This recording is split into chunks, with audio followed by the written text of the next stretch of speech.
Un échange massif et totalement inattendu vient d'avoir lieu en NBA, puisque le Orlando Magic vient de céder 4 choix de premier tour pour obtenir Desmond Bain des Memphis Grizzlies. Parlons de la partie concernant Memphis, car c'est vraiment intéressant. Des rumeurs de transfert ont circulé pendant l'intersaison, notamment autour de John Morant, qui a connu des problèmes extrasportifs et des blessures. Des doutes existaient que sur le fait que Ja Morant soit l'homme de la franchise pour Memphis à l'avenir, malgré les progrès de Jaren Jackson et le talent de Desmond Bain. Donc, s'il devait y avoir un échange aussi surprenant à Memphis, il semblait que ce serait John Morant qui partirait, pas Desmond Bain. Mais tout à coup, Bain est maintenant à Orlando, en échange de beaucoup de choses. Kentavious Caldwell Pope Cole Anthony.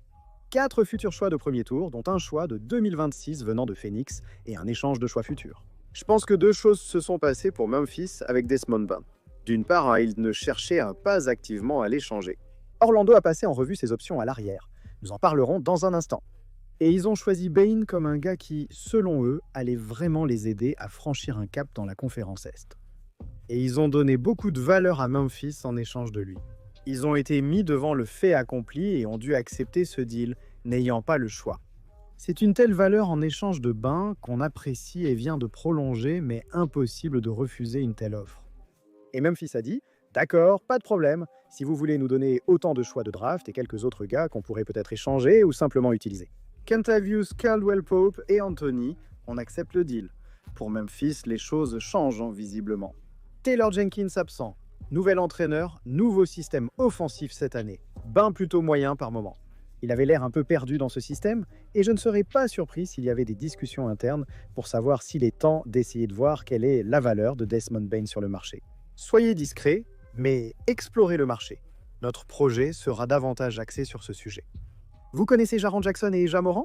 Bain n'est simplement plus aussi adapté de nos jours. C'est intéressant parce que beaucoup des problèmes d'espacement qu'Orlando essaie de résoudre vont maintenant exister à Memphis. Parce que Bain était l'un des tireurs les plus constants ces dernières saisons. Je comprends pourquoi Memphis a conclu cet accord à ce moment-là. Quant aux notes, on en reparlera. Memphis obtient évidemment une excellente note.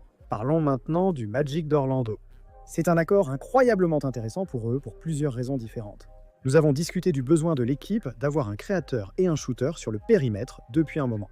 Depuis 2 ans, des rumeurs circulent sur un transfert d'Anthony Simons à Orlando. Nous avons également évoqué Darius Garland sur cette chaîne. Nous avons évoqué Trae Young ici. Je suppose qu'Orlando a sondé la ligue, posant des questions sur Trae Young et Darius Garland.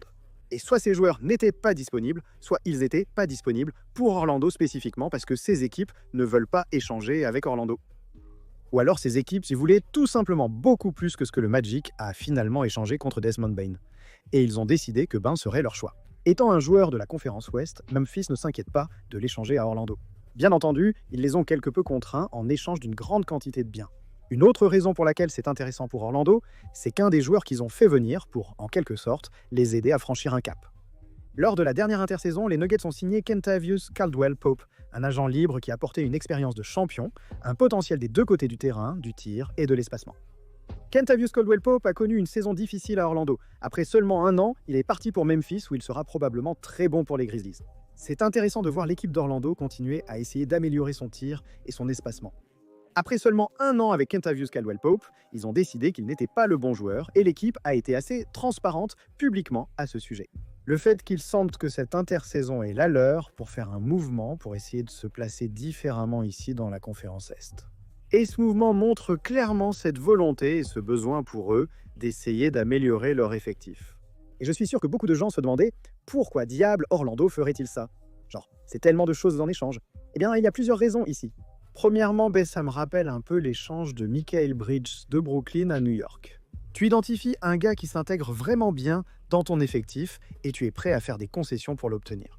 Parce que tu as l'impression que l'intégration va vraiment être excellente, en plus de leur désespoir d'ajouter n'importe qui sur le périmètre qui peut créer du jeu et tirer. Comme mentionné, leurs options sont limitées si Darius Garland et Trae Young sont indisponibles. De plus, le contrat de Desmond Bain est un autre facteur à considérer ici. C'est important pour moi car Orlando va devenir une équipe coûteuse dans les années à venir. Franz et Paolo vont tous deux avoir des contrats à max. Jalen Suggs gagne un salaire similaire à celui de Desmond Bain, qui a récemment prolongé son contrat pendant l'intersaison.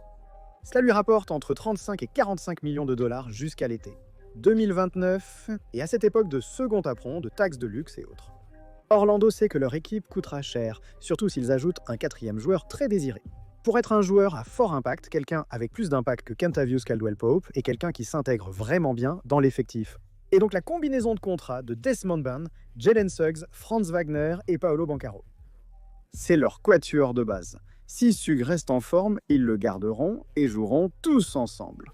2028, 2029, ils signent à long terme et comme le plafond salarial continue de grimper, leur salaire reste fixe. Et donc ça rend les choses un peu plus faciles, un peu plus tenables pour eux de garder leurs 4 joueurs ensemble. Pour les équipes dont les joueurs clés ne sont pas liés à long terme, elles devront leur faire signer des prolongations, ce qui augmentera le montant des contrats. Avec le deuxième palier, il sera de plus en plus dur de les conserver. Ce n'est pas forcément une raison suffisante pour échanger autant contre quelqu'un comme Desmond Bane. C'est très bien, mais ça ne vaut pas autant de choix de premier tour à l'avenir. Mais d'un point de vue durée et coût du contrat, avec la façon dont les équipes doivent être construites aujourd'hui, je comprends tout à fait pourquoi. Orlando a décidé que la situation autour de Bane en particulier valait ce qui est manifestement une surenchère. Ils ont leur noyau de 4 joueurs, ils ont d'autres éléments qu'ils essaient de développer dans leur effectif, et évidemment c'est leur coût. Ça doit être leur coût parce que leur capital de draft ne sera tout simplement pas suffisant dans les prochaines années pour qu'ils puissent ajouter qui que ce soit d'autre. Ils gagneront en flexibilité avec l'ajout de nouveaux choix de premier tour à ceux déjà existants.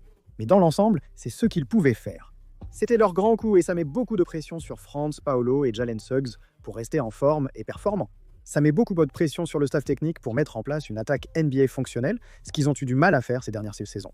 Cela fait d'Orlando l'une des équipes les plus intrigantes de la ligue pour l'année prochaine et le futur. Pour Memphis, la note de ce transfert est clairement un A++. Encore une fois, c'est un peu similaire à ce qui s'est passé avec Mikal Bridges, où chaque fois que vous obtenez autant de valeur en échange de quelqu'un comme Desmond Bane, dans ce cas, c'est un A++. Il sera intéressant de voir quelle direction Memphis prendra désormais. Se prépare-t-il pour une autre offre? Sont-ils l'équipe idéale pour Giannis ou Kevin Durant, ou voient-ils simplement cela comme une opportunité de rester compétitif? L'an prochain, Kentavious Caldwell-Pope pourra remplacer Desmond Bane. Ils ont tous ces choix de premier tour à venir, et peut-être qu'à l'avenir, ils échangeront Jaren Jackson, et ils auront tous ces choix de premier tour pour le futur. Pour faire plein de choses à l'avenir, c'est évidemment un A+, pour eux. Pour Orlando, je vais donner à cet échange un C+, peut-être quelque chose proche d'un B-, mais je vais rester sur C+. Juste parce que je peux comprendre les questions de contrat. Je peux comprendre la façon dont Bane s'intègre comme shooter et écarteur de jeu. Desmond Bane est excellent, mais ça semble un peu désespéré. On dirait une équipe qui avait juste besoin de bouger et qui voulait absolument aller chercher quelqu'un. Ils n'ont pas réussi à obtenir Garland, Trae Young ou Anthony Simons, qu'ils ne voulaient peut-être pas, et ont finalement sélectionné Desmond Bane. Et au final, ils ont vraiment surpayé pour un bon joueur avec un joli contrat pour les prochaines saisons. Mais pas quelqu'un pour qui j'aurais échangé tout ça. Selon moi, ce qui fait baisser la note d'Orlando, c'est que je pense que c'est un package ou un package d'échange. C'est similaire à ce qu'ils auraient pu tenter d'obtenir pour un joueur comme Darius Garland, bien que les circonstances à Cleveland soient différentes.